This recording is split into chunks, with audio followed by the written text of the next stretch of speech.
काव्यपाठ करण्याकरता येणार आहेत।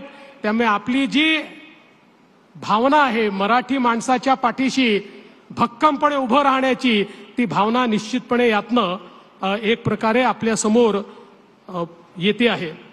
आणि आज यासोबत आपल्या बालगंधर्वमध्ये सागरा प्राण तळमळला हा कार्यक्रम देखील होणार आहे। खरं म्हणजे जेव्हा आपण मराठीचा विचार करतो त्यावेळी स्वातंत्र्यवीर सावरकरांशिवाय मराठीचा विचार आपण करू शकत नाही।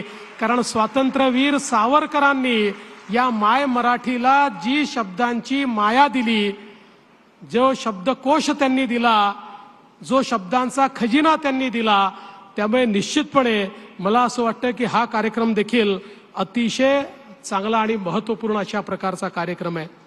कालच दिल्लीमध्ये होणाऱ्या अखिल भारतीय साहित्य संमेलनाचं कार्यालयाचं उद्घाटन मी केलं आणि स्वातंत्र्याच्या नंतर तर साहित्य संमेलन झालं, पण महाराष्ट्राच्या निर्मितीनंतर पहिल्यांदा दिल्लीला अखिल भारतीय साहित्य संमेलन होत आहे। ही देखील मला असं वाटतं अतिशय आनंदाची गोष्ट आहे आणि त्याचं देखील उद्घाटन काल करण्याची संधी मिळाली आणि आज आता या ठिकाणी उद्घाटनाकरता मी आलो। मला असं वाटतं की अतिशय भाग्यवान मी या ठिकाणी स्वतःला समजतो। खरं तर मगाशी उदय सामंतजी सांगत होते की काही ना काही लोकांनी वाद तयार केला, काही कोणी प्रश्न उपस्थित केले। तर उदयजी, तुम्हाला मी सांगू इच्छितो की साहित्य संमेलन असो, नाट्य संमेलन असो, विश्व मराठी संमेलन असो, वाद निर्माण झाला नाही तर ते मराठी संमेलन होऊ शकत नाही।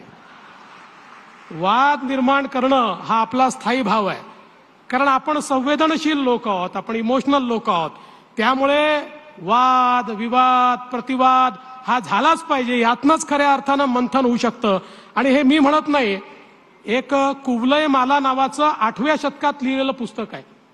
या पुस्तकामध्ये 8व्या शतकामध्ये मराठी माणसाचे वेगवेगळे गुण आणि काही अवगुण देखील घेतलेले आहेत आणि त्यातलं एक त्यांनी जो चॅप्टर तयार केलेला आहे तो कलहशील अशा प्रकारचा त्यांनी त्या ठिकाणी लिहिलेला आहे।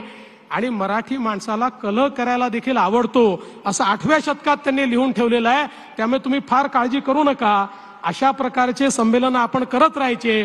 कोणी नावं ठेवतं, कोणी चांगलं म्हणतं, त्यातनंच चांगलं मंथन होतं आणि अजून चांगलं करण्याची शक्ती आणि बुद्धी आपल्याला मिळत असते। म्हणून मी तुमचं आणि मराठी भाषा विभागाचं मनापासून अभिनंदन करतो की तुम्ही खऱ्या अर्थानं हे संमेलन वैश्विक अशा दर्जाचं या ठिकाणी केलेलं आहे।